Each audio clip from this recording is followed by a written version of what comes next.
right, welcome back, everyone. For those just joining us, I'm your host for this track, Pascal Hensel. I'm here on behalf of Young Catholic Professionals. I'm excited to kick off this discussion on tithing and stewardship, where we'll explore biblical foundations for Catholic economic principles and what that means for us today.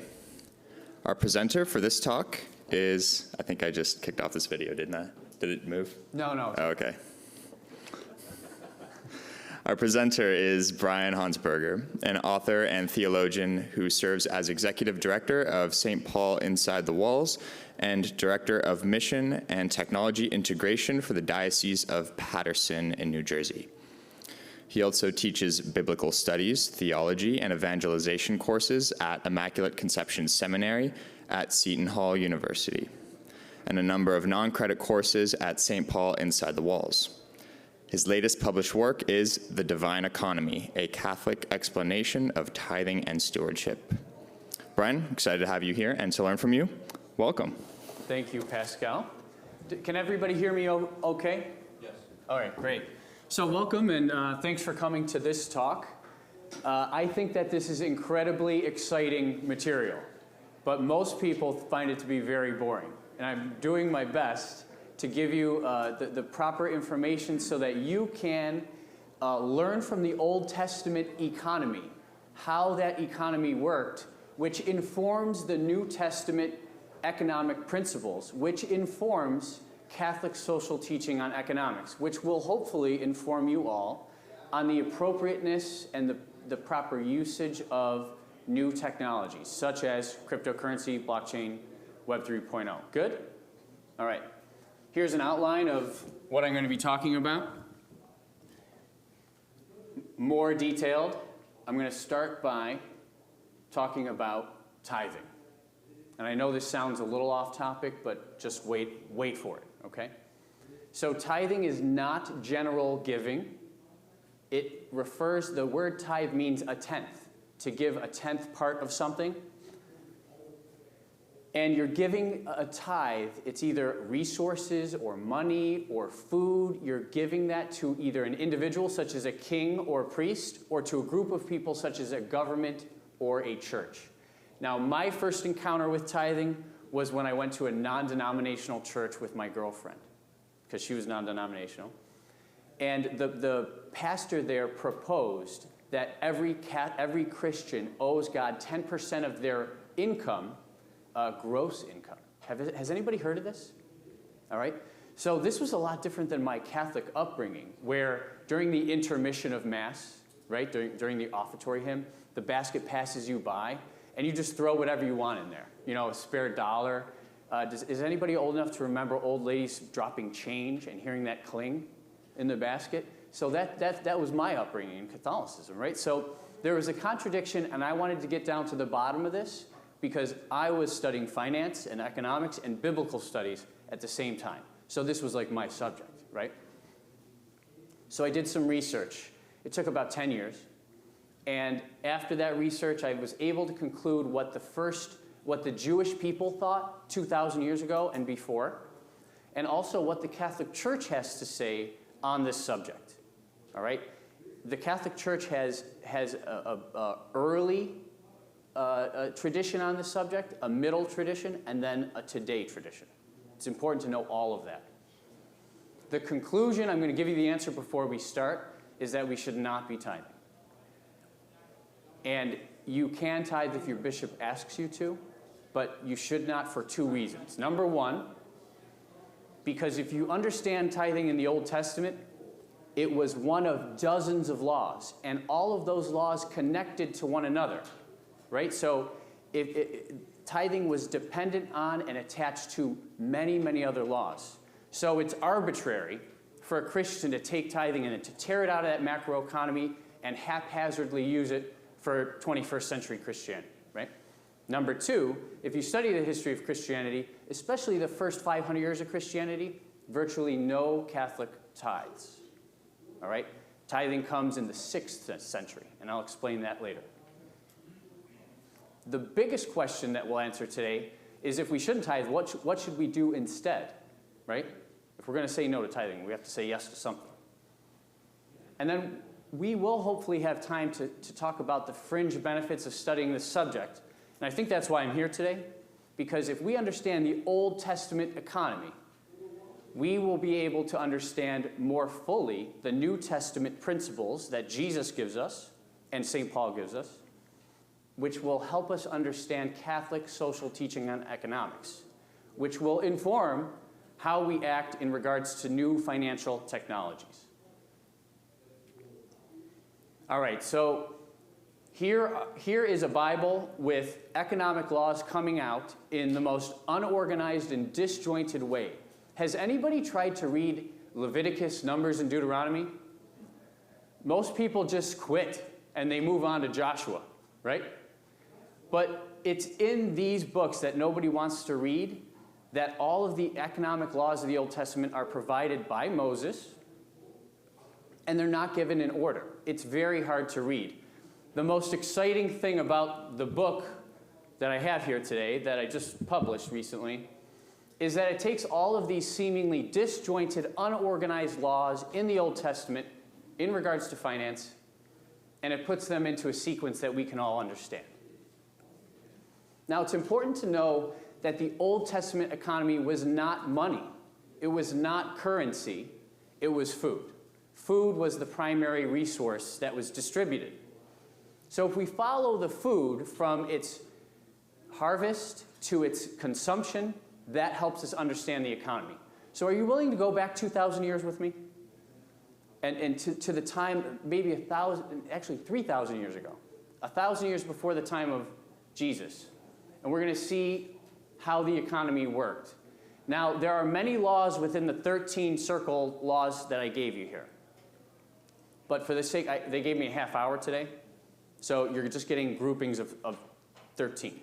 There's many more than this. And then know also that every single law that I mentioned today has a prayer attached to it. So this isn't simply the distribution of resources. This is also a spiritual exercise. Every law that I'm going to mention had a set prayer that a Jewish farmer would recite while fulfilling it. Good? All right. This is going to be information overload, so stick with me, okay? This is a lot. But you've probably all heard this once during Mass. So the first law was called corner crop. So Israelite farmers did not farm their entire crop every year. They left a corner of it unharvested. And this was left behind for the poor, for widows, and for aliens or foreigners or sojourners, right? To collect on their own to support themselves. The second law was called gleanings. So when a farmer was picking their harvest or transporting their harvest, anything that was dropped onto the ground, and if you've done this, you drop a lot. You're not allowed to pick it up if you drop it. You have to keep it on the ground. That was left behind for the poor, for widows, and for aliens. Yes? When it comes to question and answer time, repeat the questions so the virtual people can hear. Sure. Glad. The third was forgotten sheaf. Does everybody know what a sheaf is? It's a collection of a certain product that you leave on the field, and you collect all the sheaves at once, usually bring them into a barn for processing. If a sheaf were left on the field and not collected into a barn by a certain date, those sheaves were left behind for the poor, for widows, and for aliens. And then the fourth law was defective clusters. This refers specifically to grapes that grow in a weird way. And if they're not grown correctly, they're not picked, they're not harvested, they're left behind for the poor, for the widows, and aliens. If you've gone to a vineyard, this is a commonality. After these four first harvesting laws was first fruits. Has anybody heard of first fruits? This is talked about many times in the Old and New Testament. This is considered by Jews more important than tithing, by the way. First fruits was a farmer collecting a tiny but the best part of every crop that they had, specifically the 7 species listed here, and they'd put all of these 7 species of items into a big basket. No matter how far they lived from Jerusalem, they had to take that basket to Jerusalem, present the basket of the first fruits to the priests in the temple. The priests would then say a prayer over it, thanking God for a bountiful harvest. And that became one of 24 gifts presented to priests for their survival. Good? Following that was a similar offering called the heave offering or the wave offering. It depends on your English translation. But a sheaf was given to a priest, and the priest would wave it in front of the Holy of Holies in the temple, again, thanking God for a bountiful harvest. So I just gave you 6 laws, and we still haven't talked about tithing, right? Tithing's next. So tithing wasn't 10% of one's crop or produce. It was 10% of their crop after they paid corner crop, gleanings, forgotten sheaf, defective clusters, first fruits, and the heave offering, right? So it wasn't 10%, it was 10% after these things. The first tithe was 10% of that produce, and it was brought to the closest Levite city. How many Levite cities were there? 48. Let's talk about Levites. So how many tribes of Israel were there? There are 12 tribes, right? And all 12 tribes received a land apportionment from Joshua except one. That was the tribe of Levi. The tribe of Levi didn't have land. They were given 48 cities scattered throughout the nation, right? So if you were an Israelite farmer in Manasseh, you would just simply take your tithe to the closest Levite city. And think about how practical that is. If you have a big farm and you're traveling with a lot of food, right? It's got to be a short distance. So Levites did not get land. They could not harvest their own food. They were dependent on the tithes. The Levites were the priestly tribe of Levi, serving the spiritual needs of the Israelites, and they were supported by these tithes. Please note that tithing was food only, never money. That it was an annual event. Harvest happens about once a year, right? And tithing was done 6 out of 7 years in an Israelite 7-year cycle. So did you tithe every year? No, you tithed for 6 years, and on the 7th year, the land, the animals, and you rested, and no tithe was given. Following that was the tithe of tithes. As Levites received their tithe, they had to tithe their tithe. Are you following? Yeah? There were not enough Levites. There were too many Levites in Israel to serve at the temple. So only a small percentage of Levites served in the temple. They were called the temple priests. They were the ones who received the tithe of tithes, and they did not tithe. They simply ate their tithe. There are 3 tithes in the Bible, 3 different kinds of tithes. So this was the second tithe. So after the first tithe was set aside, a second was set aside, and this was not for somebody else. This was for you and your own family for celebratory meals within the city walls of Jerusalem. So there were 3 7-day feasts in the Israelite calendar where every Jewish family was supposed to come and be in Jerusalem for. That's 21 days a year. And you're eating festival food, right? You're eating more during feasts. So 10% of every farmer's crop was reserved every year with the second tithe for party food in Jerusalem. And you were supposed to share that with others if they didn't have food as well. Money comes in. I know we're all talking about tithing and money, right? Money first comes into the tithing ritual here. And not for the sake of giving money, but for the sake of transportation. Let's say you live up in the tribe of Manasseh, like I showed you before, 70 miles away through mountainous territory to Jerusalem. Are you going to travel with 10% of your giant crop? No. What this tithing law allows you to do is convert your tithe into money so that you can travel to Jerusalem with your family with a couple of coins in your pocket, and then once you get to Jerusalem, you buy food for your family again. Good? So it's still not a monetary tithe.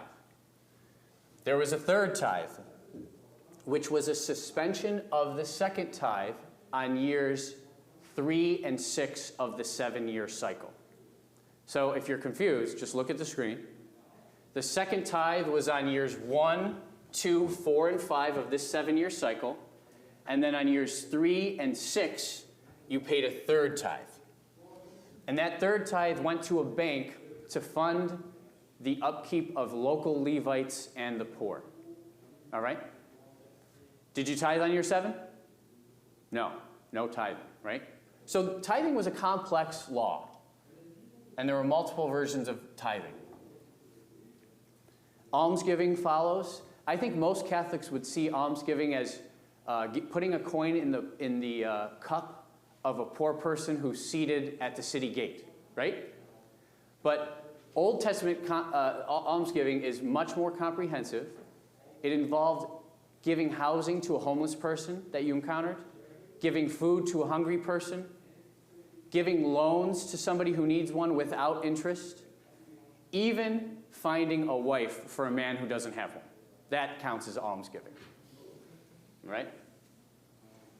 There were 2 financial laws in regards to the 7-year cycles. The first I already mentioned, the sabbatical, right?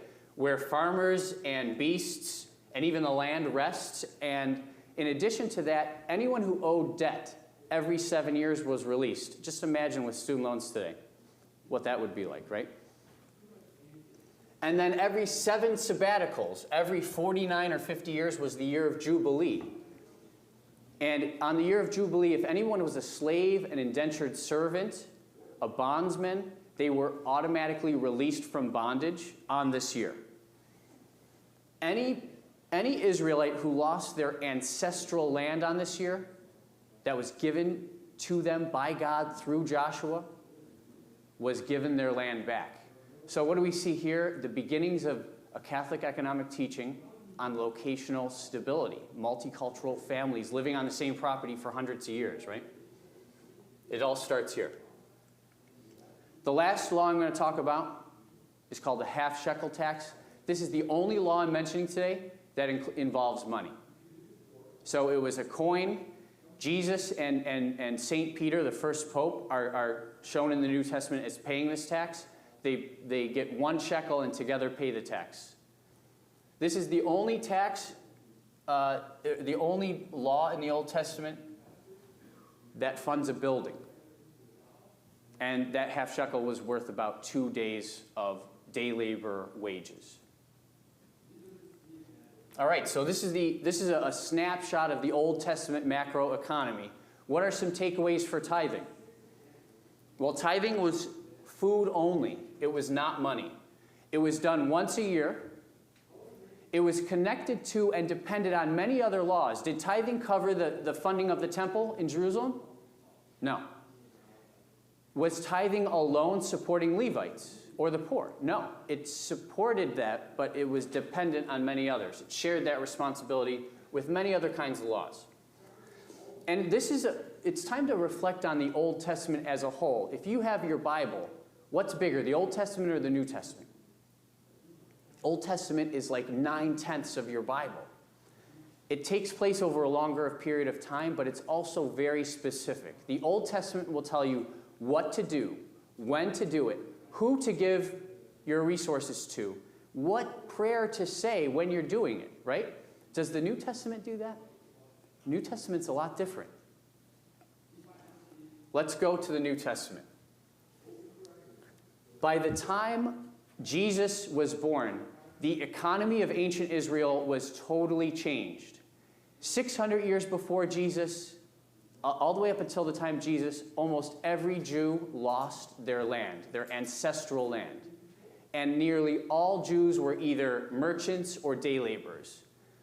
Did Jesus and his family own land? The answer is no.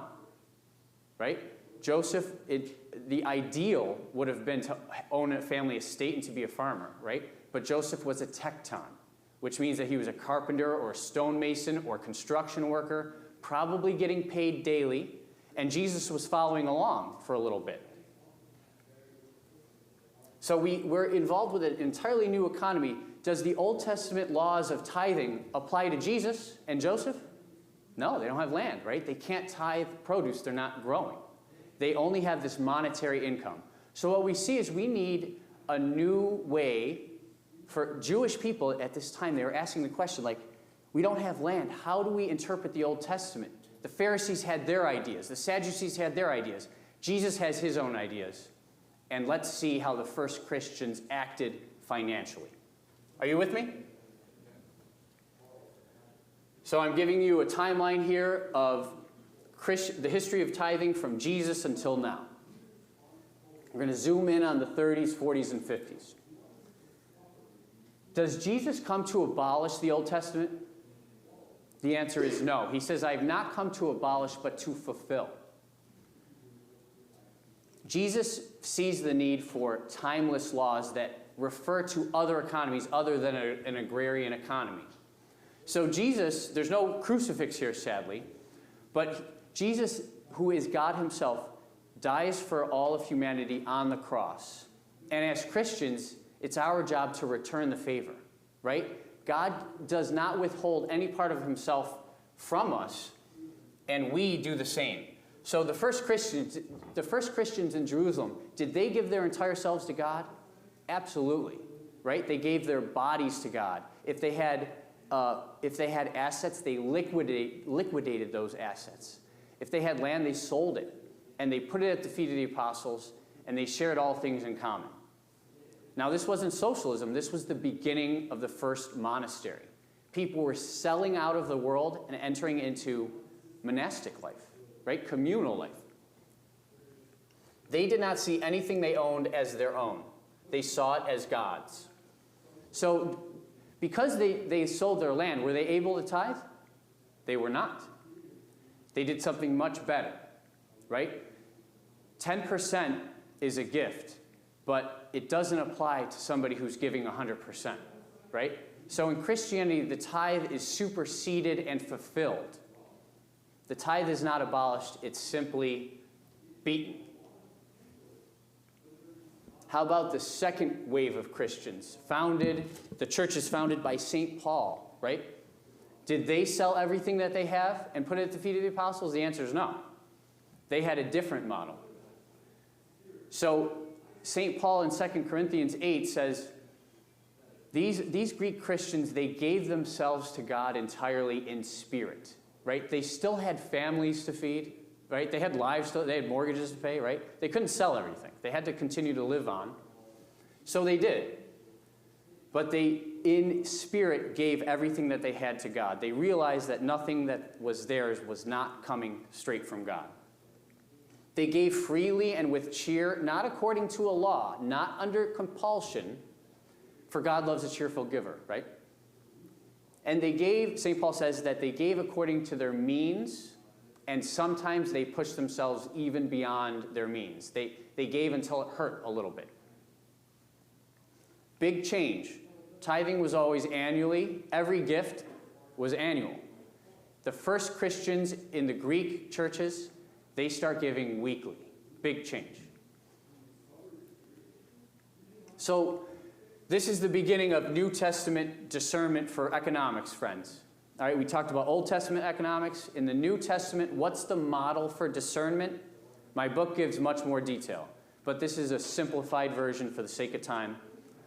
Each of the people in this room, we need to think of our resources as God's. We need to dedicate everything that we have, every talent, every asset, to God. In 1 Timothy, St. Paul says that if you are a Catholic or a Christian and you don't take care of your own family financially, you're worse than a non-believer, right? So that's a high priority. And then a close third is to take care of the poor and the church. And by the church, I mean supporting liturgical worship, ministers, and evangelization efforts. So in the year 155, we have Justin Martyr, who wrote about what Mass is like in the 2nd century. It's a wonderful resource and document. And he talks about how Christians gave at church. The basket passed them by. Did they give a certain set percentage? The answer is no. Did they give a certain amount? The answer is no. He says that the poor gave very little or sometimes nothing, It was the poor Christians who actually received. And the very wealthy ones gave very, very much. So it was not equal. It depended on each Christian situation. In the 300s, we get the fathers, the doctors, the great bishops of the church, like Augustine, Ambrose, John Chrysostom. Universally, and my book gives all the details, but I have constant quotes. It's unanimous. The church fathers of the 4th century say no to tithing. It's not appropriate. There's one or two who concede it as a bare minimum. By the year 567, the Roman Empire has fallen, and the church all of a sudden has a ton of temporal power. The only stable institution to survive the fall of the Roman Empire was the Catholic Church. So the church, in an effort to fund new local governments in the absence of the Roman Republic and Empire, started instituting a tithe in 567. The oldest document in writing that I have found that mentions the church condoning tithing is in 567. This was called a lease tax tithe. It was not connected to the Old Testament tithe at all. It was simply 10% of a farmer who lived on church-owned land paying for local military, government, and so forth. It's a lot better than today, right? We're paying like 40% in taxes. By the year 1000, the primary source of revenue for Catholic churches was this lease tax tithe. And at this time, there was a desire to connect it to the Old Testament, even though that's theologically incorrect. The French were the first to outlaw tithing altogether because they did not like it. They tried to get rid of the church, the monarchy, and tithing, and they succeeded at one of those. Tithing was gone from France forever. We'll zoom in on the 20th century. So in the early 1900s, Roman Catholic dioceses opt out of tithing voluntarily. They just see it theologically imprecise, so they get rid of it. And the last European country gets rid of tithing in 1936. That's the English. They create an act called the Tithing Act, which outlaws tithing. So it took about 1,500 years for Christianity to finally get rid of tithing. And within just a couple of years, it was back with the New Thought movement in the United States. We know these Christians today as Pentecostals, and these guys were televangelists. They funded their church by tithing, and they were media icons, right? These are the guys that we see on TV. So as a result, tithing became really popular in the United States and in Africa. And this was an entirely new invention, this sort of tithing. It was not the tithe of 10% of one's food on an annual basis. This was the tithe of a person's monetary income on a weekly basis, right? Very different, brand new invention, but very popular. And a couple of Catholic parishes in the 21st century, even today, and one or two dioceses were influenced by this Protestant movement and actually advocate tithing. But it's not a Catholic or a Christian idea, right? So what does the church say today? This is the most important slide. The church says today in the Catechism, you should provide for the needs of the church according to your ability. This is quoting St. Paul in 2 Corinthians 8, right? Who says, he commends the Macedonians, he says, they gave according to their means, and some even beyond. Code of Canon Law says you should assist with the needs of the church for worship, apostolic works, which is evangelization, charity, and supporting ministers. So, isn't this disappointingly simple? Isn't this disappointingly simple? But doesn't this apply to any age and any time? Does the Old Testament apply to us today? No, it does not. This is a philosophy. It's an attitude. It's not an attitude of bare minimum. Like, what's the minimum I have to pay? No. Catholicism is about looking at Jesus on the cross, seeing his total sacrifice, and responding with the total gift of yourself. There's no holding back. A Catholic spiritual life is a life of going all in. So we see ourselves not as tithers, but as oikonomos. Now, we're talking about economics. The word economics comes from this Greek word, oikonomia, and oikonomos is a steward. Everybody in this room is a steward. And a steward is not the owner of resources, but the facilitator of somebody else's resources. So if you see your life as a gift, if you see everything that you have as a gift, you are a steward, and the person's stuff that you're stewarding is God's. And you're using the resources that you were given to build up the kingdom of God. Make sense? All right. So we started with the Old Testament macroeconomy. From there, we get the essence of the New Testament fulfillment and attitude. The New Testament attitude and fulfillment doesn't even make sense without the Old Testament background, right? If we just say that we should give to the church, that's too pie in the sky. What does the church mean? It means a building. It means priests. It means ministers, right? It means all those functions of the Old Testament that we talked about. So it's important to know both. Catholic social teaching on economics comes from these things. So I got you 2/3 of the way to discerning cryptocurrency. All right? I gave you the Old Testament background. I gave you the New Testament principles and philosophy. I did not give you this today because I don't have time. But if you would like to go on, I think that these documents is basically like an introductory course on how you should be thinking about financial technologies, economics in the 21st century. Too many people who claim to be Catholic but haven't been influenced by Catholic social teaching are sharing opinions about economics, about finance, about financial technologies. And I think that the only way to even be on the plane of discernment for these technologies is to first understand what the church says. So the secular non-Catholic conscience is this.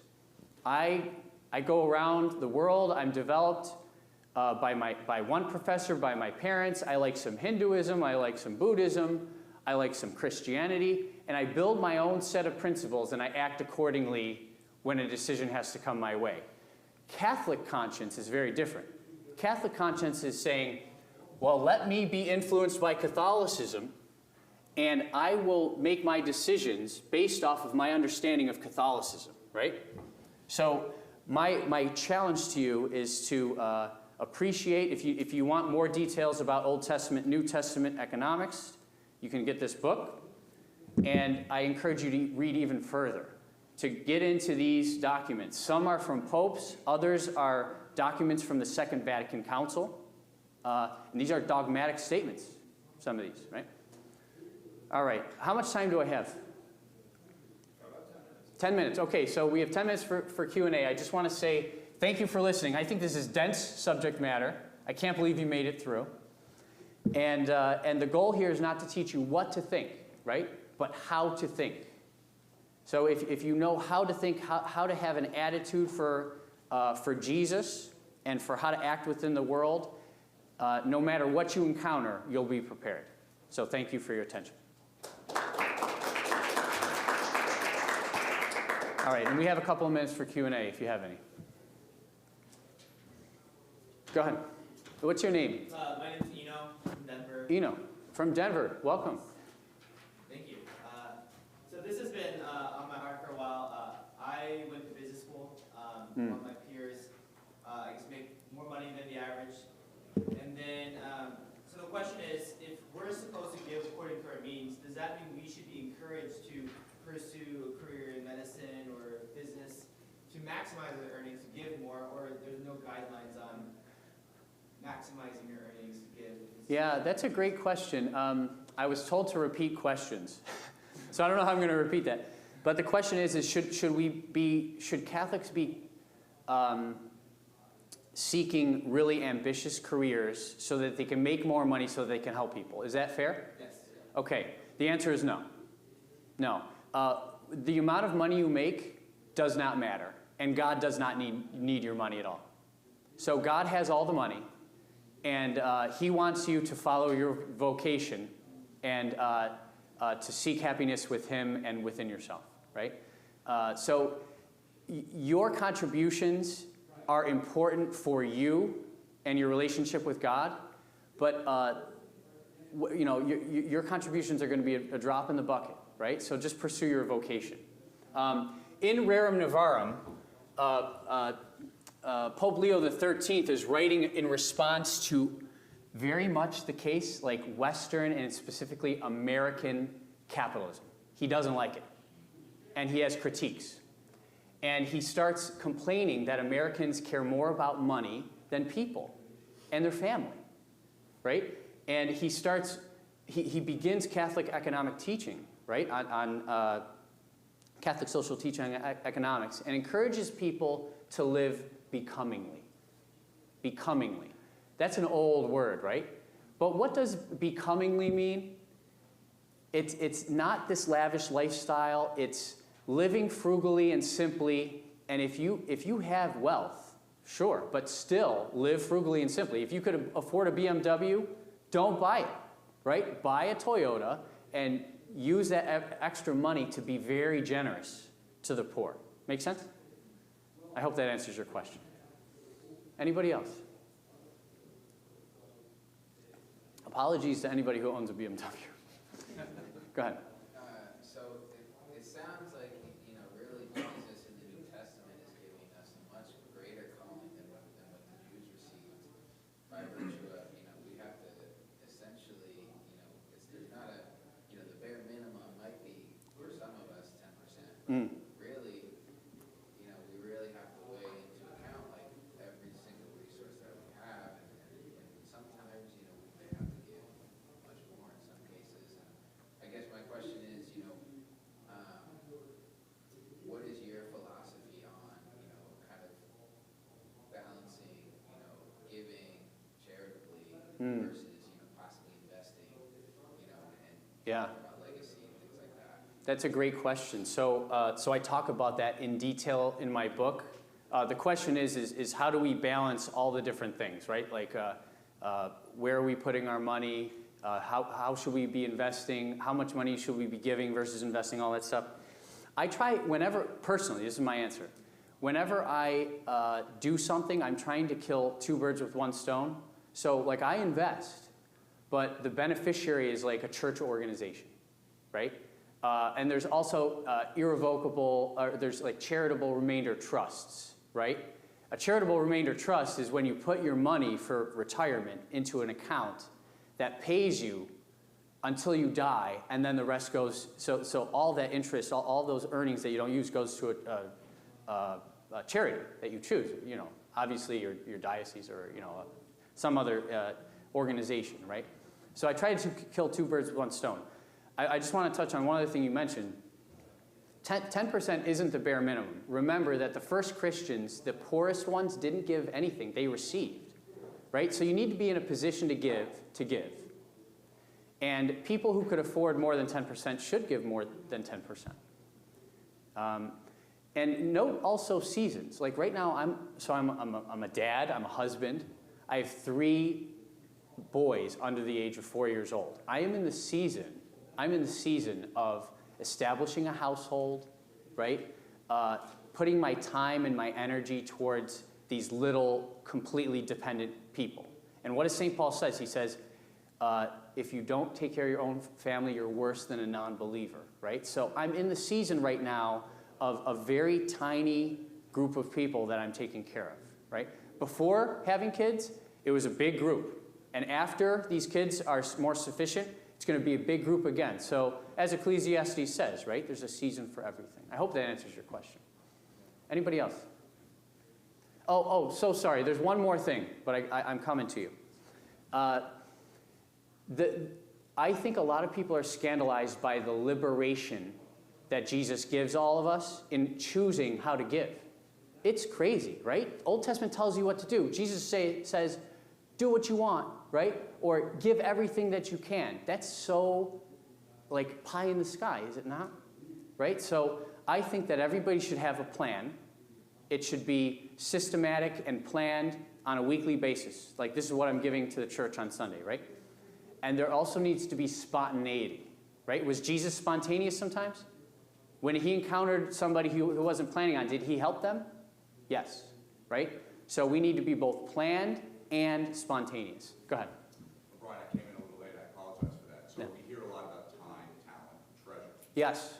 So suppose you have a specific, quantifiable talent. Let's say you're in digital social media, you make $100,000 a year Yes. for some advertising firm, and you give 3 or 4 hours of your time Yes. every month or every week or whatever it is to a local charity, or you sit on the board, and that time that you're spending may be time that is now being spent away from other things that you could possibly do. Does that count? Absolutely. So my book talks about that, and there's a specific book that was written in the 1990s or so. I forget the name. It's called Stewardship and something, but the alliteration, time, talent, treasure, comes from that book. It's right from a big picture perspective. We should be giving our time, treasure, talent. But there's theological problems with that book, which I address in mine. It sees tithing financially as the apex, as where you should try to get to, which is not Catholic, right? But take a look at the fire equipment in this room. Like, I run a nonprofit, an old Vanderbilt mansion filled with all of these like smoke sensors. Do you know how much time it takes, how much money it costs to take one of those out and replace it, because they only last like 5 years? It's like $500 just to replace one. And they're constantly going out. There's a guy at the mansion that I work at who does it for free. So he's not a wealthy guy. Like, he might not have enough money in his bank account to put even $20 in the basket at church on Sunday. But he saves us thousands of dollars a month by just replacing these things, because you need to know how to code it. You need to know how to set it up with the security alarm system, right? So that is him using his talent and doing far more good for the church than a measly $20 bill in the basket, right? Like you said, it's a drop in the bucket. Yeah. In that case, that's a hard talent to find, and he's right there for you. Part of the Christian discernment model is deciding what contributions you can make, right? What can you do for the church? And I think that the fact that we're doing this conference is a great way. That's what essentially all of us are asking. One more question. I was going to say, in terms of this question, given your skills, could that be something that maybe pastors overlook, churches overlook in advertising? You maybe would want to preach about that. You want to focus on the gospel, but hey, if you have any talents, can you help our hurting parish with the gutters? Can you help our hurting parish with evangelization? Can you help our hurting parish with this? And I guess Yeah. that tie into... Yeah, yes and no. Yes and no. So I think that pastors should be thinking about this more, right? And they should be mobilizing the talents, identifying and mobilizing the talents of the parishioners, right? Not just to help the church, but to make a mark on the community, right? Every community that a parish is located in should see that parish as like a center, right? If that parish were to cease to exist, people would be like, oh my gosh, the community's ruined, right?